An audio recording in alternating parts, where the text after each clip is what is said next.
नमस्कार दर्शक मित्रों, मैं आचार्य दुर्गा प्रसाद शास्त्री आप सभी का स्वागत करता हूं ज्योतिष के इस कार्यक्रम में। और विशेष तौर पर इस कार्यक्रम में हम आपको विविध प्रकार के राशियों के बारे में बताते हैं। पाक्षिक राशि फल रहता है, साथ ही में त्योहारों के भी वीडियो हम बनाते हैं और वह भी आपको दिए जाते हैं। ज्योतिषीय समस्याएं जो भी आपकी होंगी उनके बारे के भी वीडियो हम बनाते हैं और आप वह सारी समस्याओं को हमारे वीडियो के माध्यम से देख सकते हैं। अगर चैनल में आप पहली बार जुड़ रहे हैं तो आप उसे सब्सक्राइब कर दीजिए और ख़ास तौर पर वीडियो को देखिए।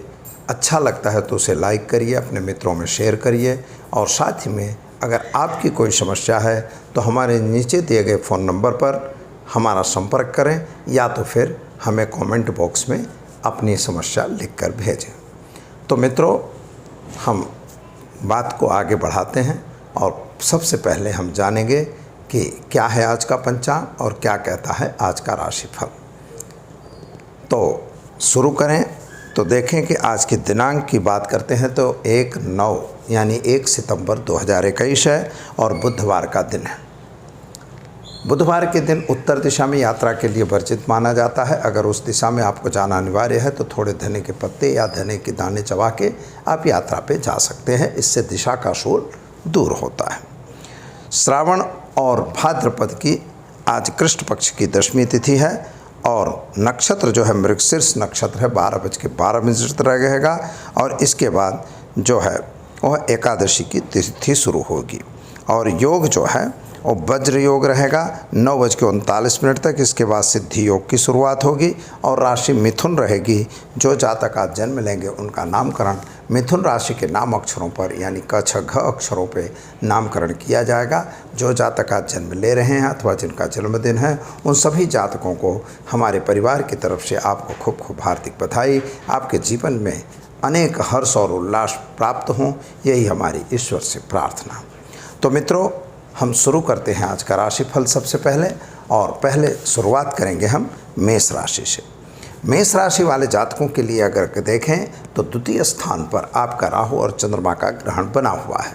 इसकी वजह से कुछ आर्थिक तकलीफ़ें हो सकती हैं और कुछ आपके परिवार में भी थोड़ी सी तकलीफ़ हो सकती है, यानी आपसी तालमेल की कमी हो सकती है। कोई भी काम आप करने जाते हैं तो उस कार्य को बराबर ध्यान से करिए और उस पर थोड़ी चौकसता यानी एक एकाग्रता रखने की आवश्यकता है। विद्यार्थियों के लिए आज मंगल और सूर्य का जो योग आपका अंगारक बन रहा है वह योग आपके लिए बहुत अच्छा नहीं है। अतः इसके कारण आपके अभ्यास में कुछ नुकसान हो सकती है और शेयर बाजार या अन्य बाज़ारों में काम करते हैं तो वहाँ पे आपको नुकसान का सामना करना पड़ेगा। पुराने प्रेम संबंधों में तकलीफ़ आ सकती है। अतः आज कुल मिला के अगर दिन की बात करते हैं तो आपका दिन सामान्य रूप से नुकसानदेह दिखाई देता है, लेकिन नौकरी में आपको फ़ायदा दिख रहा है और ख़ास तौर पर जो व्यापारी हैं उनके लिए भी फ़ायदेमंद दिन जाएगा। उपाय के तौर पर किसी पे अंधा विश्वास नहीं करना है। यह उपाय आप आज करेंगे, आपके लिए अच्छा रहेगा। वृषभ राशि की बात करते हैं तो वृषभ राशि वाले जातकों के लिए सामान्य रूप से समय बढ़िया और अच्छा है। कामकाज भी ठीक दिख रहा है, लेकिन आपके जो लग्न स्थान पर ही शरीर के स्थान पर राहु और चंद्रमा का ग्रहण बनता हुआ दिख रहा है। कुछ ज़मीन मकान के आपके प्रश्न थे उनका सॉल्यूशन आता हुआ दिखाई दे रहा है। उसमें कुछ प्रॉब्लम हो सकते हैं अथवा तो उसके लिए को लेकर आप कहीं कोर्ट कचहरी में न जाना पड़े, यह ध्यान देना होगा। पैसों का लेन देन अगर कर रहे हैं तो वह भी ज़रूरी नहीं है। पैसों का लेन देन करने का समय आपका योग्य नहीं दिख रहा है। स्वास्थ्य संबंधी थोड़ी सी परेशानी हो सकती है। नौकरी में प्रमोशन या ट्रांसफ़र ये दोनों चीज़ें बनने के चांस हैं। संतान संबंधी जो चिंताएं थी उन चिंताओं में आपको राहत मिल जाएगी। नए प्रेम संबंध भी बनते हुए दिख रहे हैं। क्या करना होगा तो आज आप क्रोध पे कंट्रोल करके और अपने दिन की शुरुआत करेंगे, आपका दिन बेहतर और सुंदर रहेगा। मिथुन राशि की बात करते हैं तो आपके लिए सामान्य रूप से समय तो कामकाज की तरह ठीक ही दिख रहा है। जो कुछ आपने सोच रखा है वह कार्य भी आपका होगा, लेकिन इसके साथ साथ आपको थोड़ी सी समस्याओं का सामना भी करना पड़ सकता है। जल्दबाजी में लिया गया निर्णय आपको नुकसान दे सकता है। अगर मित्रों की बात करें तो मित्रों के साथ का साथ सहकार आपको ज़रूर मिलेगा। नए व्यक्तियों की मुलाकात भी आपकी होगी और ख़ास तौर पर अगर आपके साथ कोई नाइंसाफ़ी हो रही है तो उसके लिए आपको थोड़ा सहन भी करना पड़ सकता है। पैसों का लेन देन करने से दूर रहना है। विद्यार्थियों के लिए समय बढ़िया और सुंदर है। क्या करना होगा, तो आज आप जल्दबाजी में कोई काम न करें, क्योंकि जल्दबाजी से ही आपको नुकसान हो सकती है। तो चलिए हम अब देखते हैं कर्क राशि। कर्क राशि वाले जातकों की बात करें तो आपके लिए सामान्य रूप से समय बढ़िया और अच्छा दिख रहा है और ख़ास तौर पर सोर्स ऑफ इनकम भी बढ़ रही है। नए व्यक्तियों की मुलाकात भी हो रही है और आपके घरेलू जो वातावरण बिगड़ा हुआ था उनमें भी राहत मिल रही है। कुछ नए व्यक्तियों की मुलाकात भी हो रही है। व्यापार भी वृद्धि हो सकती है, यानी व्यापार के लिए भी मिल सकते हैं लोग, और ऐसा भी हो सकता है कि आपके नौकरी वगैरह के लिए भी कोई अच्छे चांस मिलेंगे। ख़ास तौर पर विद्यार्थियों के लिए समय बढ़िया और सुंदर है और माता का स्वास्थ्य थोड़ा सा गड़बड़ दिखाई देता है। क्या करना होगा, तो आज आपको किसी पे भी अंधा विश्वास नहीं करना है और अपने काम में लगे रहिए। जो कोई आपको कान की बातें उल्टी पुल्टी बताता है तो उस पर बिल्कुल यकीन करने की ज़रूरत नहीं है। जब तक आप अपनी आँख से देख न लें तब तक उस चीज़ पर विश्वास न करें। सिंह राशि वाले जातकों की बात करें तो आपके लिए सामान्य रूप से समय बढ़िया और अच्छा दिख रहा है। कुछ अच्छे कार्य भी बन रहे हैं। नए व्यक्तियों की मुलाकात भी आपकी हो रही है। लेकिन व्यापारियों के लिए अगर नया कार्य आप जोड़ रहे हो अथवा पार्टनरशिप कर रहे हो तो पार्टनरशिप के लिए समय अच्छा नहीं दिख रहा है। लेकिन अगर कोई कमीशन एजेंसी अथवा कमीशन वगैरह के बेस में कोई काम कर रहे हैं तो अच्छा है। ब्रोकरेज वगैरह के काम में आपको फ़ायदा मिलेगा। विद्यार्थियों को कहीं विदेश वगैरह जाने का कार्य है तो उसमें सफलता उनको दिख रही है। ज़मीन मकान के संबंधी कुछ प्रश्न हैं, उनमें प्रश्नों में भी राहत मिलेगी। लेकिन आज के दिन आपको अपने क्रोध पे कंट्रोल करके और समय बिताना है। कोई गलत लाजवाब न बोला जाए, आपकी वाणी पे भी कंट्रोल रखने की आवश्यकता है। कन्या राशि वाले जातकों की बात करें तो आपके लिए सामान्य रूप से समय तो बढ़िया है, कामकाज भी ठीक दिख रहा है। कुछ जल्दबाजी का लिया हुआ निर्णय आपके लिए नुकसानदेह हो रहा है। शायद आपके आपसी घर में घरेलू वातावरण में थोड़ा सा मतमतांतर भी दिख रहा है, चाहे वह आपके भाई भाई के बीच में हो, चाहे पति पत्नी के बीच में हो, चाहे माता पिता के बीच में हो। लेकिन ऐसा कुछ अनबनाव वाली स्थिति बन रही है। खर्च का प्रमाण भी आपका बढ़ रहा है। कुछ नया खर्च आप करने जा रहे हैं, जो घर में धार्मिक प्रसंग के खर्च भी हो सकते हैं और कोर्ट कचहरी के भी खर्च आपके माथे आ सकता है। अतः सावधान रह के काम करिए, यानी वेल प्लानिंग करके अगर काम करेंगे तो आपको सफलता ज़रूर मिलेगी। जो लोग वकीलात वगैरह के बिज़नेस में हैं या किसी अन्य प्रोफेशनल बिज़नेस में हैं, उनको लाभ मिलने के चांस अच्छे हैं। क्या करेंगे, तो आज आपको अपने प्लानिंग में ही काम करना है। दूसरे के बताए हुए रास्ते पर चलने की कोई ज़रूरत नहीं है। तुला राशि की बात करते हैं तो आपके लिए सामान्य रूप से समय बढ़िया और अच्छा दिख रहा है। कामकाज भी ठीक है। वाणी पे भी आपका कंट्रोल सुंदर दिख रहा है। लेकिन सोर्स ऑफ इनकम घट रही है। जहां से आपकी इनकम आने वाली थी वही इनकम रुक रही है। और जो पुराने संबंध बने हुए थे अथवा प्रेम संबंध बने थे उनमें कहीं कहीं दरार पड़ती हुई दिख रही है। तो आपके अपने क्रोध पर कंट्रोल करने की आवश्यकता दिख रही है। मित्रों, जो लोग ज़मीन मकान के लेन देन का कुछ काम करते हैं उनको आज कोई अच्छा फ़ायदा हो सकता है अथवा उसके लाइन में आपको आगे जाने का चांसेस दिखाई दे रहा है। नए व्यक्तियों के साथ की मुलाकात आपके लिए सफलता देन हो सकती है। क्या करना होगा, तो आपको आज के दिन में ओम हौम जुम सह मंत्र का प्रयोग करिए और अपने घर के व्यक्तियों पे अविश्वास न करिए। ऐसा करके आप अपने दिन की शुरुआत करें, अच्छा दिन रहेगा। वृश्चिक राशि वाले जातकों की बात करते हैं तो आपके लिए सामान्य रूप से समय तो बढ़िया दिख रहा है। आप वेल प्लान में काम कर रहे हैं। लेकिन जो भी प्लानिंग आप बना रहे हैं वे प्लानिंग कुछ अजुगते हैं, कुछ अलग हैं। जो आपका कार्य करना है, जिस कार्य में आपको जाना है, आपका जो क्षेत्र है, आप अपने क्षेत्र को छोड़ के दूसरे क्षेत्र का कार्य कर रहे हैं, वह ठीक नहीं है। यानी आप अपने मूल कार्य पर जाइए। जो आपका मूल उद्देश्य है उसी उद्देश्य पे आप अपने लगे रहिए तो आपको सफलता ज़रूर मिलेगी। ख़ास तौर पर व्यापारियों के लिए यह ध्यान देना बहुत ज़रूरी है। और नौकरी करने वालों को भी इधर उधर के दूसरे बिजनेस व्यापार में दौड़ने की आवश्यकता नहीं है। अभी आप जहां डटे हो वहीं पर डटे रहो, यही ज़रूरी है। विद्यार्थियों को भी यह ध्यान देने की आवश्यकता है क्योंकि मन स्थिति थोड़ी कमज़ोर होती हुई दिखाई देती है। ख़ास तौर पर सोर्स ऑफ इनकम तो आपकी बढ़ रही है और आपके घरेलू वातावरण की भी शांति मिल रही है, उसमें भी आपको राहत मिलती हुई नज़र आ रही है। क्या करना होगा? तो क्रोध पे कंट्रोल करके और किसी के द्वारा किसी पर मन वैमनस्यता करने की आवश्यकता बिल्कुल नहीं दिखा देती, यानी बिल्कुल अविश्वास रखने की आवश्यकता नहीं है। धन राशि वाले जातकों की बात करें तो आपके लिए सामान्य रूप से सोर्स ऑफ इनकम बढ़ रही है, सोर्स ऑफ इनकम भी बढ़ रही है, साथ में मित्रों का साथ सहकार भी मिल रहा है। नए व्यापार की भी आप शुरुआत करने के काबिल बन गए हैं। हो सकता है कि किसी मित्र के साथ आप नया व्यापार भी चालू कर सकते हैं। ख़ास तौर पर आपके घरेलू जो लोगों के साथ का तालमेल था वह ठीक हो चुका है। पति पत्नी का संबंध भी अच्छा हो चुका है। विद्यार्थियों के लिए भी ठीक समय है। विदेश वगैरह जाने का कार्य आपका बन सकता है। जो लोग मैनेजमेंट के क्षेत्र में जुड़े हुए हैं उनके लिए बढ़िया समय है। नई अपॉर्चुनिटी मिलने के चांसेस दिखाई दे रहे हैं। क्या करना होगा? तो आज आप कच्चे कान के बनने की ज़रूरत नहीं है। किसी की बात को अगर सुनते हैं तो जब तक अपनी आँख से देखें नहीं तो गलत विश्वास करने की आवश्यकता बिल्कुल नहीं है। मकर राशि वाले जातकों की बात करें तो आपके लिए सामान्य रूप से आपके पुराने कार्यों में थोड़ी सी सफलता मिल गई है। कुछ नया कार्य भी आपने कर लिया है। नए व्यक्तियों की मुलाकात भी हो चुकी है। हो सकता है कि एक नया कार्य आप जोड़ रहे हो जिसके द्वारा आपने विश्वास करके काम किया है। हो सकता है वहीं अविश्वास आपको देखना पड़ सकता है। ज़मीन मकान संबंधी कुछ प्रश्न हैं, उन प्रश्नों में आप फिर से घुसते हुए दिखाई दे रहे हो क्योंकि शनि महाराज की सीधी दृष्टि आपके पराक्रम पर पड़ रही है, जो पराक्रम के आधार से आपको नुकसान देने की पर तैयारी कर रही है। क्योंकि आपका भाग्य वहीं पर कहीं न कहीं अटकाएगा और आप परेशान रहेंगे।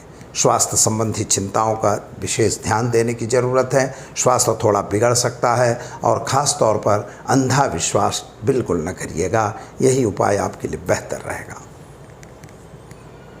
कुंभ राशि वाले जातकों की बात करें तो आपके लिए सामान्य रूप से समय बढ़िया और अच्छा है। कामकाज भी ठीक है। जल्दबाजी का कोई निर्णय लेने की ज़रूरत नहीं है। नए व्यक्तियों की मुलाकात आपके लिए अच्छा है। ख़ास तौर पर नए व्यापार की शुरुआत भी हो सकती है और नई नौकरी भी मिल सकती है। विद्यार्थियों के लिए भी समय अच्छा है। संतान के प्रति जो चिंता थी उस चिंता में आपको राहत मिल जाएगी। क्या करेंगे? तो आज आप ओम हम जो सह मंत्र का प्रयोग करिए, दिन की शुरुआत करें, अच्छा दिन जाएगा। मीन राशि वाले जातकों की बात करें तो आपके लिए सामान्य रूप से समय बढ़िया और अच्छा है, लेकिन आर्थिक तौर से यह समय बहुत अच्छा नहीं दिखाई देता है क्योंकि आर्थिक तकलीफ़ पड़ती हुई नज़र आ रही है। कामकाज में भी थोड़ी सी तकलीफ़ पड़ रही है। कुछ आपने प्लानिंग बनाया है, अपने योजना बनाई है, योजना में भी कोई बहुत बड़ी सफलता मिलती हुई नहीं दिख रही है। नए व्यक्तियों के साथ का जो तालमेल है वह थोड़ा कमज़ोर हो रहा है। जो लोग आपके इर्द गिर्द में हैं उन्हीं के द्वारा आपके साथ ठगाई हो सकती है, ऐसा भी आपको ध्यान देने की ज़रूरत है। यानी कोई लेन देन बिल्कुल नहीं करना है और ख़ास तौर पर बिल्कुल विश्वास करके गाड़ी चलाने की ज़रूरत नहीं है। तो क्या करेंगे? तो बिल्कुल अविश्वास भी नहीं करना है, लेकिन विश्वास अंधा नहीं करना है, यह आपके लिए हिदायत है। तो चलिए हम दर्शक मित्रों, ये तो देखा 12 राशियों का राशिफल। अब हम आज जान लेते हैं आपके आज की टिप के बारे में। कुछ मित्रों का फ़ोन आया और कुछ लोगों ने हमसे बातें की कि वास्तव में रुद्राक्ष क्या है और उसका उपयोग क्या है। बहुत अच्छा सवाल है, क्योंकि रुद्राक्ष क्या है? तो रुद्र और अक्ष, रुद्र का अर्थ होता है भगवान शिव, अक्ष का मतलब होता है आँख। भगवान शिव की आँख से निकला हुआ पसीना या अश्रु, कुछ लोग उसको अश्रु कहते हैं, लेकिन मैं अश्रु इसलिए नहीं कहूँगा कि देवाधिदेव महादेव जो हैं वो उनको रोने का सवाल ही नहीं खड़ा होता, क्योंकि जो जगत का आधार है, जो जगत का पिता है, वह रोएगा तो कैसे काम चलेगा। इसलिए वो रोए नहीं, लेकिन ऐसा है कि जब मेहनत की जाती है, जब त्रिपुरासुर दैत्य के साथ युद्ध कर रहे थे तो उनके आँखों से पानी गिर गया। पानी का मतलब आँखों से आंसू नहीं निकले, लेकिन उसके आसपास के पसीने गिरे। जिसके पर से प्रस्वेद बिंदु की वजह से जहाँ पर धरती पर इनकी मतलब प्रस्वेद बिंदु, क्योंकि वो भागता रहा, ये पीछे दौड़ते रहे और उसको वहाँ पर मारने का प्रयत्न किया, यानी मारते रहे, लड़ते रहे। तो वहाँ पर जो हुआ, तो वो जो प्रस्वेद बिंदु गिरा उसकी वजह से ब्रह्मा जी ने वहाँ पर एक वृक्ष का निर्माण कर दिया, और जो वृक्ष को हम कहते हैं रुद्राक्ष, क्योंकि उनकी आँख से गिरे हुए पसीने की वजह से वहाँ पर ब्रह्मा जी ने उसका निर्माण किया। तो वह जो वृक्ष था रुद्राक्ष, सामान्य वृक्ष है, कोई ऐसी चीज़ नहीं है कि बहुत बड़ी विकराल चीज़ है।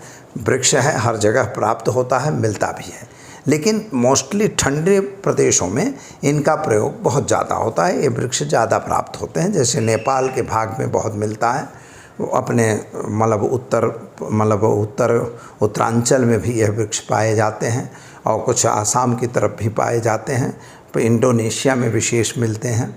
ऐसे अलग अलग जगह मिलते हैं, और इन वृक्षों में से फल बनता है। हम जानते हैं कि फल तो भिन्न ही है, तो वो जो फल बनते हैं वही फल को रुद्राक्ष कहा जाता है। और वो रुद्राक्ष में 2 प्रकार के होते हैं। मित्रों, अब रुद्राक्ष की बात जब चल रही है तो हम आपको एक बात का बहुत जजमेंट से बताएंगे कि रुद्राक्ष में आजकल बहुत सी बनावट चल रही है। लोग बोलेंगे असली रुद्राक्ष आपको दिया जाएगा, ठीक है, आपको मिलेगा, लेकिन असली रुद्राक्ष है या नहीं, या आप नहीं जान सकते, या मैं नहीं जान सकता, या कोई उसको देखने वाला भी नहीं जान सकता। फिर बोले लेबोरेटरी टेस्ट करवाओ। अब लेबोरेटरी टेस्ट में अगर रुद्राक्ष का ही फल, रुद्राक्ष का पेड़ है, उसके पेड़ में अगर हम वही धारियाँ बना के दे देंगे तो आपको यह मानना पड़ेगा कि भाई ये रुद्राक्ष का ही है, क्योंकि सर्टिफिकेट तो रुद्राक्ष का आ रहा है।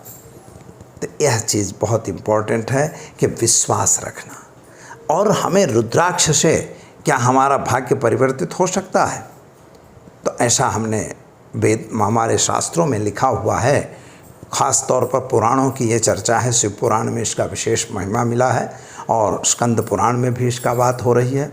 तो वहाँ पर इसको ये बताया जाता है कि रुद्राक्ष का अगर धारण करते हो तो उससे आपको हर प्रकार की बीमारी भी मिट सकती है, हर प्रकार की दरिद्रता भी जा सकती है, हर प्रकार की मनोकामनाएं भी पूर्ण हो सकती हैं। ख़ास तौर पर उसमें ऐसा कहा कि एक से पहले ऐसा एक जगह मिला है लिखा कि 1 से 38 मुखी रुद्राक्ष मिलते थे। धीरे धीरे उनको लुप्त होते होते 1 से 21 मुखी हो गए, और अभी जो है प्राप्त संख्या में 1 से 14 मुखी रुद्राक्ष मिलते हैं।